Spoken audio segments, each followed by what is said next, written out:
Yeah.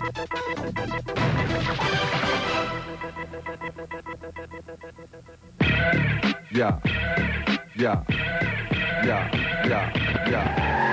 Baliw ako sa kotse, alam mo yun? Yeah. Yeah. Yeah. Yeah. Yeah. Alam mo naman ako, puro kotse. Uh-huh. Uh-huh. Yeah. Ito si Benjamin Quintanar Jr., 29 na taong gulang. Kinita niya ang unang milyon noong siya'y 24 anyos pa lang. Sakay ng kanyang 14 million pesos na Ferrari, larawan si June ng isang lalaking maagang nakamit ang tagumpay sa buhay. December of 1996, when he went out of his car, the first time I saw him after a long time, I saw a big change already. But an 11 million house, built by a 24-year-old guy, para talagang sa akin, shocking talaga eh. Tawag pansin ang bahay ni June sa May Parañaque. At pagdating sa kanyang koleksyon ng auto, daig pa nito ang isang showroom. Dahil bukod sa Ferrari, meron din siyang bulletproof Lincoln Navigator, Mercedes-Benz, at sasakyang Expedition para sa kanyang mga bodyguard. Hindi ko na-imagine na darating ang time. May sasakyan kaming iba't iba, may driver pa, may bodyguard pa, and may security guard pa sa house. Isa sa mga pinagkakaabalahan ni June kapag nasa bahay ay ang kanyang mga asong Saint Bernard at German Shepherds na personal niyang binili sa ibang bansa. Pagkain pa lang ng kanyang mga pets, umaabot na sa 20,000 ang gastos buwan-buwan. At pati aso niya, may sariling yaya. 24 oras ding nakabukas ang air conditioning unit sa loob mismo ng kulungan ng mga aso. Kasi di ba may sa Pilipinas, so ginawa ko sa kanyang kulungan air condition. Lugo ba sa damit? Sa mga signature clothes na kanyang suot at sa mga mamahaling sasakyang kanyang minamaneho, di mo aakalain na dating isang jeepney driver si June Quintanar.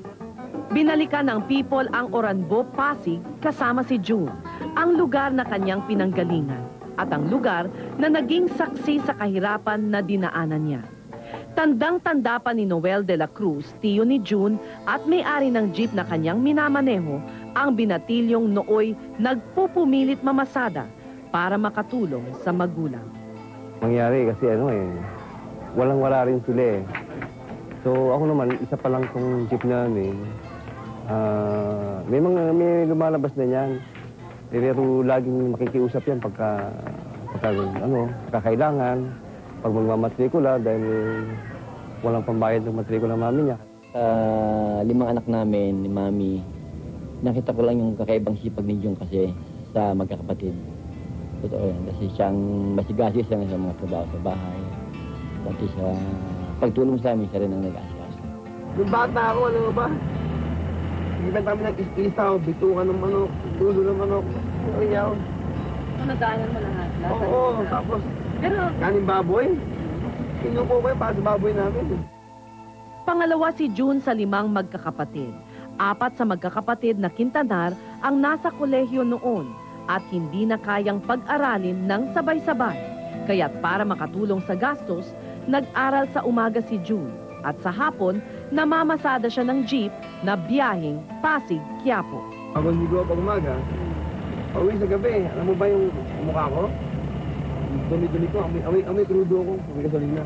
ano kaya ang kaibahan mo dun sa, sabihin na natin, yung mga kasama mo sa rota? Ginawa ko talaga doon stepping stone para makapagtapos sa college. Itong Oo. Hindi mo talaga balak maging driver habang buhay? Oo. Anong pakiramdam pag nakikita mo yung mga dati mong kasamahan sa rota? Tapos ikaw ng Ferrari, sila naka-jeep pa rin. Walang ko dahil yung mga kasama ko, ganun pa rin eh. Walang, Makahit. walang nangyari sa buhay nila.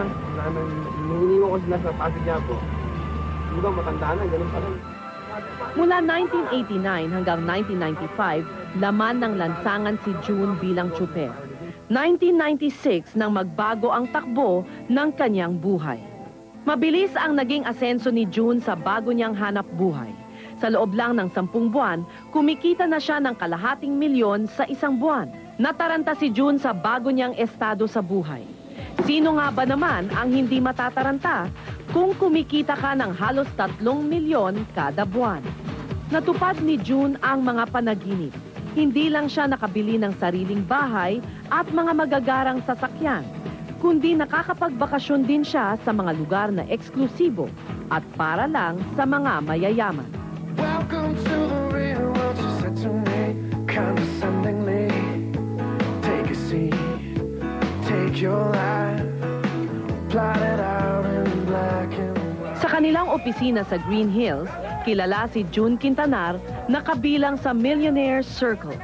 Daig pa niya ang artista o politiko sa dami ng gustong makipagkamay at humingi ng autograph sa kanya.